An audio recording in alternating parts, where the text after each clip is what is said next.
Good morning, good afternoon, and good evening, everybody. Thank you for tuning into another Supatease video. And in this one, I'm going to be diving into the TBC beta and going over what I'm estimating is going to be a good idea of what you're going to get out of the TBC level boost. So with TBC Classic releasing, that Blizzard has announced that you will be able to purchase a level 58 character. And so here on the beta, you have the ability to actually create a templated character at level 58. And to my best estimations, I think that this is going to be close to, if not exactly what you should expect when the game actually comes out. Of course, when the more specifics of that come out, I will update this video along with those specifics. But I really wanted to know what you were going to get because there's so many things to take into consideration. So when we log into our templated character here on the beta, there's things to take into account like weapon skills, professions, mounts, gold. What are you really going to get, right? So if you're coming back to the game and you want to try TBC Classic with your friends, but you're worried that you're not sure what you're going to get, the first thing is it looks like you just immediately start at the Dark Portal. You're going to want to be checking your bags. You're going to have an Outland survival kit. And it's very important that you open this because unlike in retail WoW, if you're coming back as a retail player, I know now I'm sounding like a retail player, but you're going to have an Outland survival kit. And when you open this, it's going to have your mount, and you're going to be getting a level 40 mount, or in TBC, a level 30 mount. So you won't have epic mount speed. You'll be moving slower. You'll get an assortment of weapons for all of your specializations, gear, and trinkets, so that you can interchange these and play any specialization that you desire really right off the bat, which is nice to see. And then, of course, you get some food, some water, and some basic reagents. Of course, you're level 58, and one of the biggest questions I had, because this is something that is available in retail level boost, is that you'll get professions, and I think it's still uncertain as to how this is going to work. Whether or not, if you've maybe already made a character, this is what I was planning, was to make my druid in Classic WoW and level the professions on it and then boost the character. But if I can get boosted professions through the boost, then why would I spend the time to do that?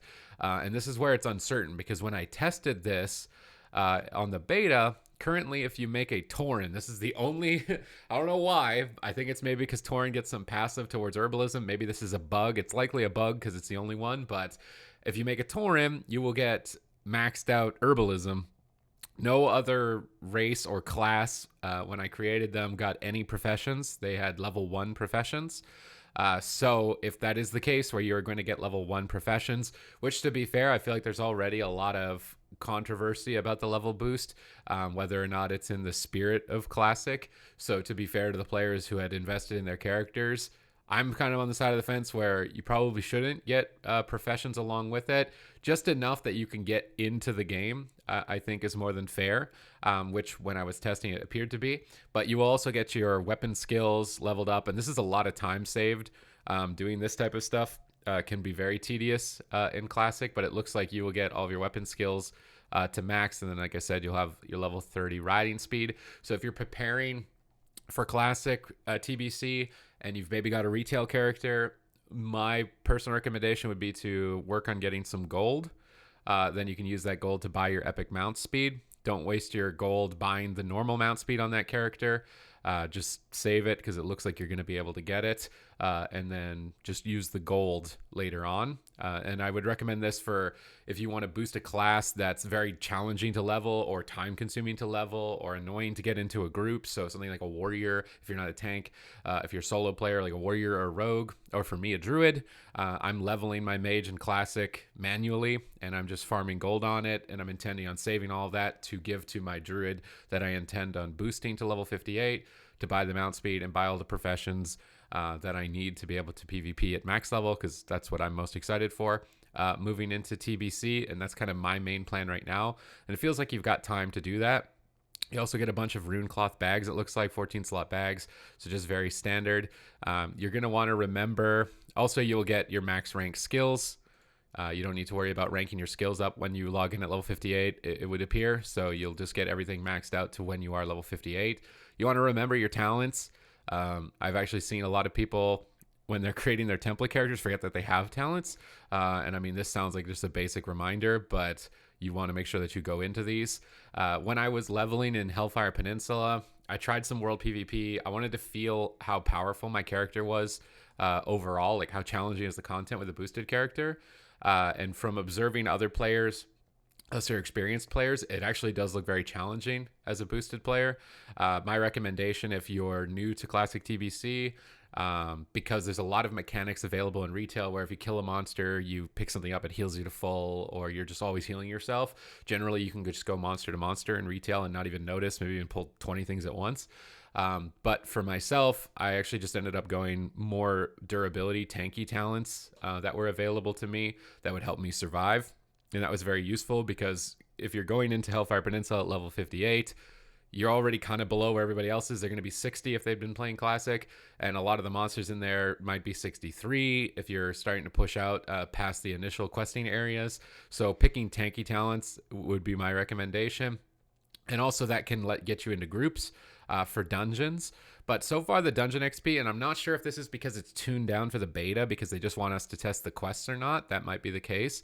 But so far, it's not 100% that dungeons are going to be the fastest. I've seen a lot of people questing, and questing does actually look very fast.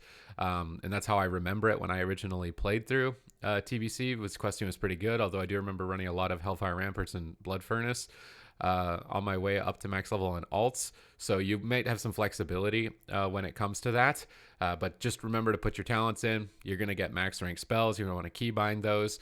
And also, you're going to have to readjust to not having certain add-ons, or I would recommend just getting the add-ons. So something for myself that I really prefer are things like Questy. And then Questy will then, this map doesn't work on the beta, it looks like. Questy will put icons on the mini-map. So normally if there's a quest here, if you don't have Questy, it's not going to tell you where to go. So I would personally recommend that you get Questy as an add-on if you're doing the level boost or you're new to Classic TBC, because otherwise you're going to get lost pretty immediately when you get into Hellfire Peninsula and when you get into Outland. But I think that's about it, right? We're getting 25 gold. You're getting a level 30 mount. You get a bunch of basic reagents. You can play any spec because you can interchange these pieces of gear. So far it looks. I'm not expecting to get max level professions. I don't think that it is also maybe fair to get max level professions. I do wonder what they're going to do with that, and I'll update this as time goes on to make sure that they don't end up doing that, so you don't waste your time preparing something on an original classic character. I'd like to know your opinion on classic TBC. Are you excited for it? Do you think the level boost is just kind of like totally out there? They shouldn't be doing it. It looks like they're doing a lot of promotional mounts as well. What's your opinion on that? Is it going to be in the spirit of classic? Is it going to ruin classic? These types of discussions I feel like are popping up a lot.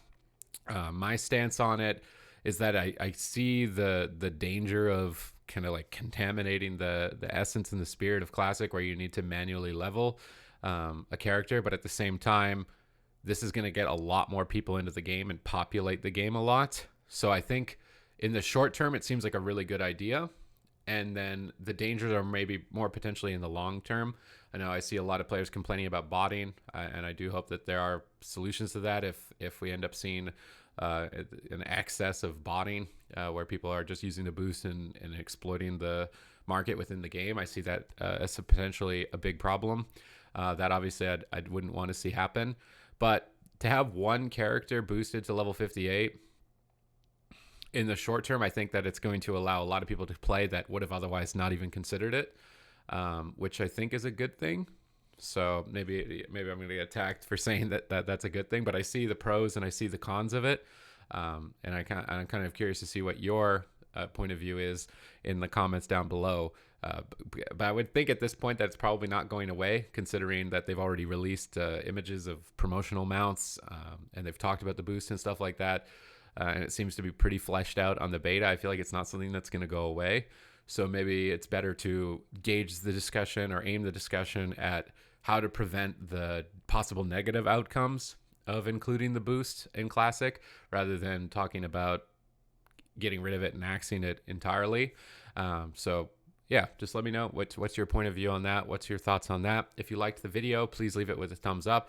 I hope that was helpful and informative to you for your preparations for TBC. Follow me on twitch.tv/Supatease as I'm going to be streaming live daily there and preparing my own personal run. I'm going to be going through a lot of the different classes. I'm going to be talking about the strengths and the weaknesses of them so that when you're making your selection into TBC, you know that you're making a wise one. I'm going to base those kind of off play style, feel, power, performance, a wide spectrum of things, not just a singular view.